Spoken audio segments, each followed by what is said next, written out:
Welcome to the Lighthouse. I have had a couple of days away from hostessing these live broadcasts for integrative practices. A couple of days which hopefully you will find time and space within your own calendar to do for yourself as well, to reinvigorate the soul, to connect with nature, to sleep, to dream, to read, to cook good food. So also feeling really refreshed and replenished, and having had quite a few conversations with individuals around, the collective ethos of how we're all feeling in this time. And it is undeniably evident that we are all individually and collectively experiencing a kind of abstract melancholia during these times that we're in right now.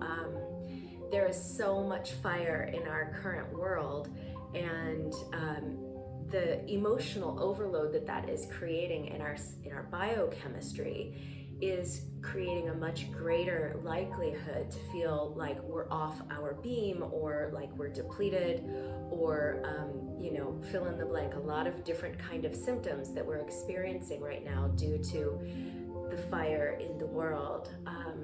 And whenever that kind of situation arises and we're experiencing, an abstract melancholia, that is taking up rent in our fascia and in our nervous system, which creates a tension that makes it much more difficult, much more challenging for us to trust ourselves and to trust one another. And so I really hope that today's meditations help you in the arc of experiencing greater self-trust as a point of origin. So now is a time, all times in history are a time of becoming, but this time that we are in right now is a time of becoming, and just as much a time of unbecoming. Becoming has become unbecoming. We are unpacking so many collective traumas. We are unraveling countless choke points within our own physiology, within our own anatomy. And whenever this kind of unbecoming begins to arise within our own system, of course it's going to feel unstable. So again, I really hope that today's meditation helps you to create a stabilization, to get poised in the kind of unconditionality of self-trust and self-worth and self-love and self-respect, to really get inside of that self-psychology, and to foster a relay with the part of yourself that, is unborn and is undying. Whenever we're stuck, whenever our mind is stuck in between the unborn and the undying, that's when we feel tethered to conditionality. So to be in the boundless, infinite nature, which is our true core frequency, that's when we can feel the unconditionality. So again, we're working with what might be called in, yogic self-psychology or yogic psychology. We're working with what might be called the master wound right now. And that's when we're getting into the hidden trunk of, like I said, the abstract melancholia, and getting into the hidden trunk of anger, and getting into the hidden trunk of illusory certainties, okay? Getting into those and unpacking them so that we can arrive in a much greater stable relationship with, again, self-trust, self-worth, self-respect, and self-love. I came across a beautiful quote over the weekend, and maybe you have also come across this, and I want to share it because I think that it's really aligned with what I was just talking about getting into the hidden trunk and unpacking the thing so that we can feel fresh in our becoming and in our unbecoming. These are the words of Isabel Wilkerson, and it's from The Warmth of Other Suns. And she's talking about the state of our country, really the state of our world, but particularly the state of our country and the impact that it's having on us, and our need to address the things that we tend to ignore, whether it's in our own psychological habit patterns or or if it has to do with a collective way in which we are becoming better neighbors to each other. And this is what she has to say about our country, as she likens it to that of an old house. Our country is like a really old house. I love old houses. I've always lived in old houses, but old houses need a lot of work, and the work is never done.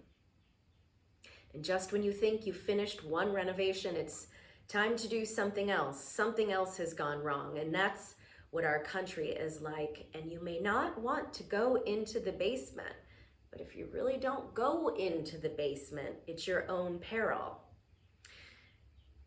And I think that whatever it is that you're ignoring is not going to go away. Whatever you ignore is only going to get worse. Whatever you ignore is going to be there to be reckoned with until you reckon with it. And I think that is what we are all being called upon to do. Where we are right now in our country, we are being called to go into the basements and to check out with full willingness what it is that we've been ignoring. We are being called to unpack the hidden trunk of abstract melancholia, of anger, of illusory certainties.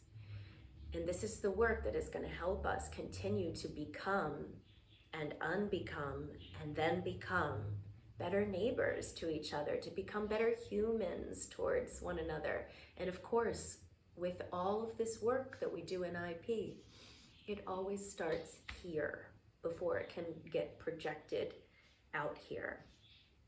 So again, I hope that these practices help to create safety and belonging, and that they also simultaneously help to protect your peace of mind. So I want to do a meditation. We've done this certainly before. This is a meditation to deal with addictions. And so for today, I'm not talking about substance abuse type addictions. I'm talking about putting down the habit that we all have, putting down the habit of looking back at the way we've done things and feeling like we could have done it better. Putting down that habit so that we can unbecome and then become, and to be in the flow and the freedom frequency of really doing it in a big way. So when we work with meditation, it's mind training. And the last thing I want to say before we get into the meditation itself regarding mind training and meditation, you've got to train kind of like a fighter. You know, you have to have the vigilance and the devotion and the ruthlessness that a fighter in training has to show up and do the thing, right? But if you think about it, a fighter, an experienced fighter, expects to get hit in the face. But a new fighter has an emotional charge every time they take a blow. They have an emotional charge. And so as a community of practicing meditators, we are training our minds to be clear about what the current blows are that we're working with, and to have less emotional charge about them and more neutrality. That's what the medicine of the meditation helps us to cultivate, is more neutrality about the blows.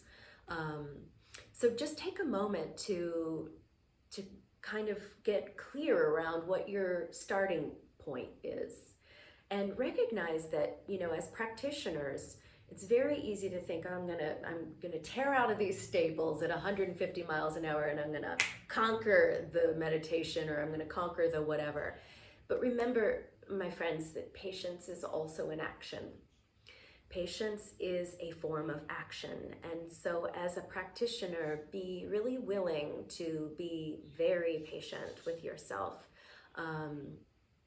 That's going to help in the cultivation of neutrality. So for the form, and have an eye for how you are generating the full fractal of the meditation.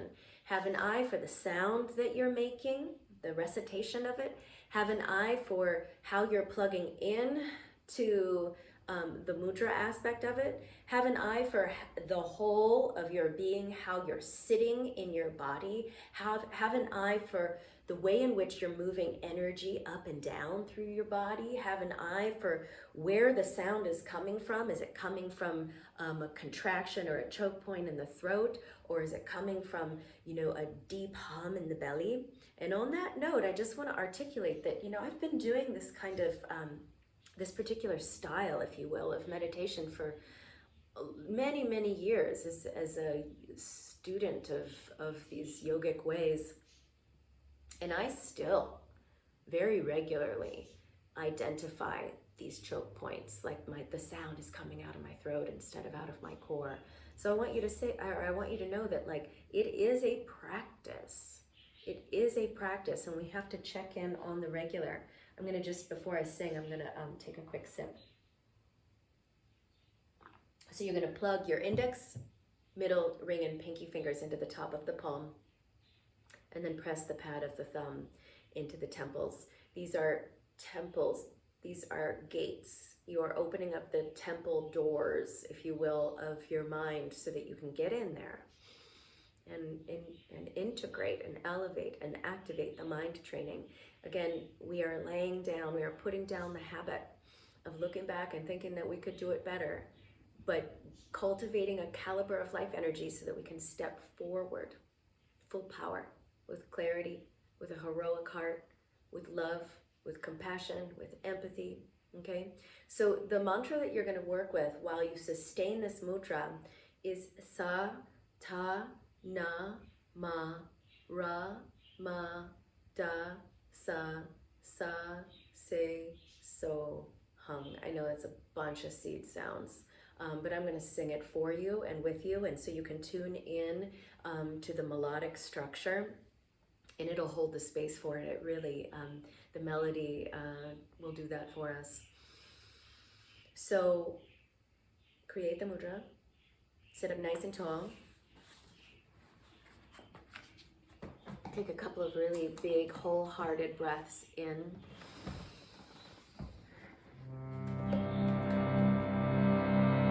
When becoming becomes unbecoming, let yourself completely dissolve.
Become unbecoming by emptying out.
Relax your hands away from your head, please.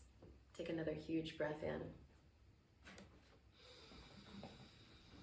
Tune into the sensations that you are experiencing after that meditation. And we're going to do one more meditation for today's gathering. And this is the intelligence meditation. So the kind of intelligence that we really need in this new epoch of evolution that we are in is a very sensitized, kind of subtle intelligence that is informed by experience, by our experiences, and that is arising out of the address of the body. There's a beautiful old sutra that says that your body can be a boat that will ferry you to the shores of liberation. The body can also be a stone that will sink you into the abysses of samsara. So this might be a new word for some of us. And the word samsara is a wheel of repetition that the human being can find itself stuck in a multiplicity of different ways. And so the end of this sutra closes by stating that the body is a servant to both vice and virtue.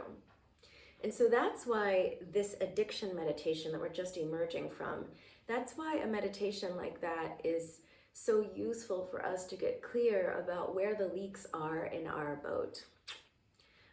Where the leaks are, so that we can, plug them up and be part of the crew that is moving in the direction of usefulness and moving in the direction of the shore of liberation.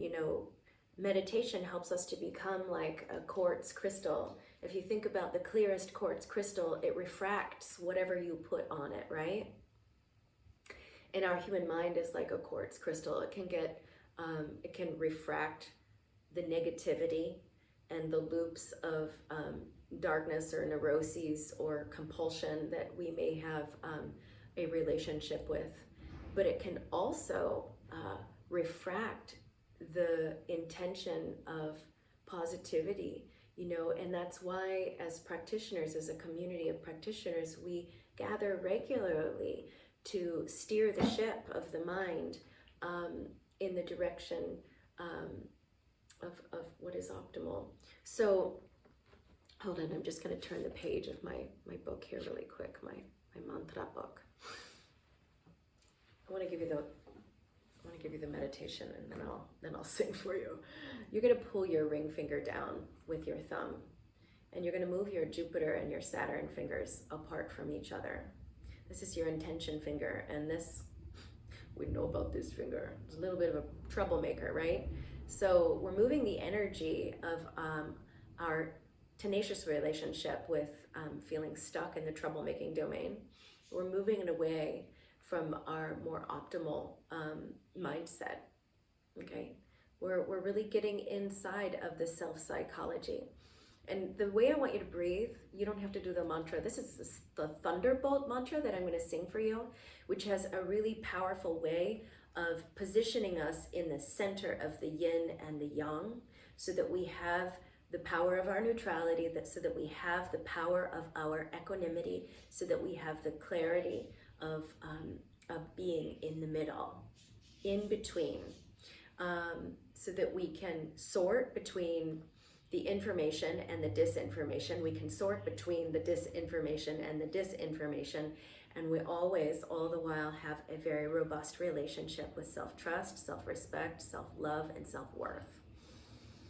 Okay, that's our focus for today. So you're going to be breathing through a circle shape in the mouth, and just at a rhythm that feels appropriate for your body, be opening and closing, like in a scissoring kind of a way, opening and closing the fingers. Inhaling through the circle shape of the lips, and then exhaling out of the nose. So go ahead and start that. Again, this is the Thunderbolt meditation.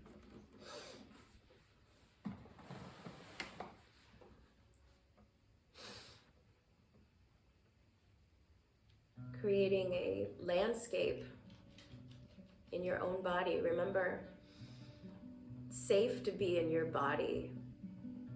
It's the safest place, oftentimes. Develop an even deeper sense of relationship with that safety, but have that willingness to go into the basement and into the trunks.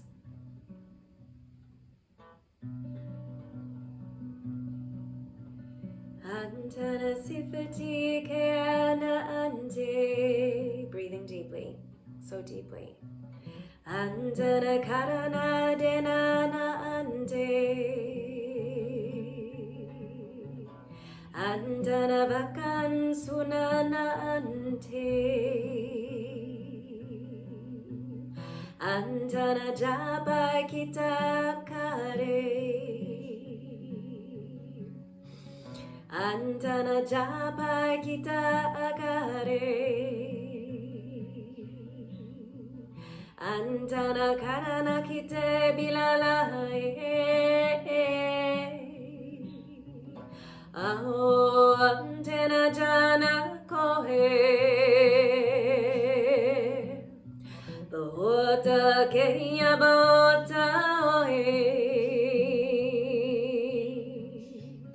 Vada saiba uchatao, oja oba ochanao, eba doja obekoe, tiso cheke channa sohe. Jevada Janeapa Nanakanai Karame that day. Breathing even more deeply. Antana Sivati Kanante Andana karana denanante, andana vakan sunanante, andana japa kita mamante, andana japa kita akare.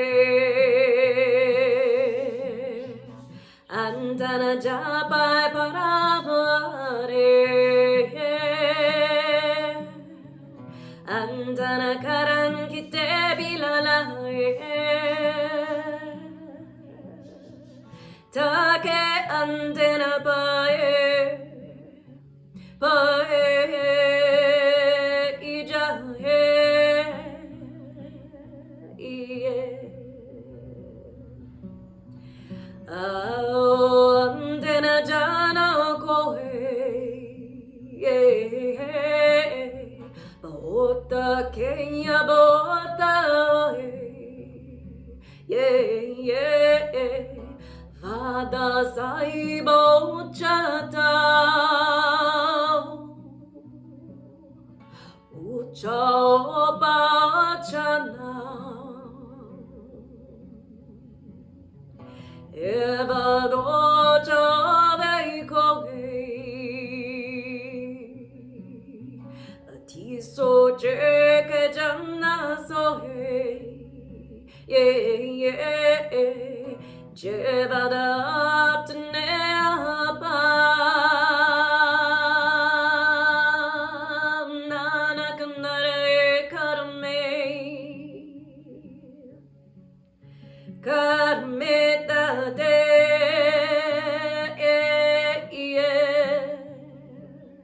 karmeta de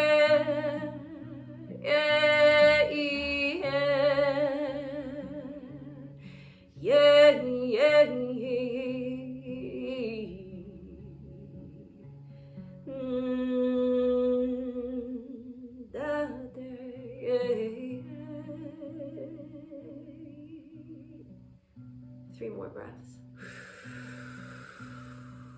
Drinking it in from the place within your terrain that is unborn, that is undying, that is untethered, ineffable, unnameable. From the place in your mind that is invincible. Relax the breathing technology. Relax the movement, the dynamic mudra. Relax the mudra. Come into a place of stillness.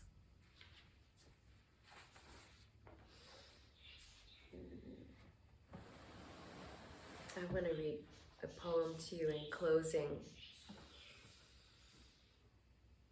It has to do with finding this place within ourselves that is incorruptible. You hear me talk about this incorruptible equipoise as a goal, as a pursuit, as a soft place of both becoming and unbecoming. And I think these words really wrap it up for us. These are the words of Albert Camus. My dear, in the midst of hate, I found there was within me an invincible love. In the midst of tears, I found there was within me an invincible smile. In the midst of chaos, I found there was within me an invincible calm. I realized through it all that in the midst of winter, I found there was within me an invincible summer. And that makes me happy. For it says that no matter how hard the world pushes against me, within me, there's something stronger, something better, pushing right back. That's what happens when we really trust who we are from a place of respect and worth and love. I hope that you feel really grounded. I hope that you feel connected to everyone that's here in this circle today, together in this meditation. Thank you so much for being here. I look so forward to tuning in with you tomorrow. Just a sweet reminder, don't forget that you have an incredible portfolio of classes and practices at integratives.org, which is your website, with all of the on-demand replays. If you didn't catch last Thursday's gong meditation, highly recommended. A beautiful listening meditation with an activation aspect should you elect to do it, but that's live on the website, awaiting your participation. Thank you so much for being here. I hope to see you tomorrow. Sat Nam. Namaste.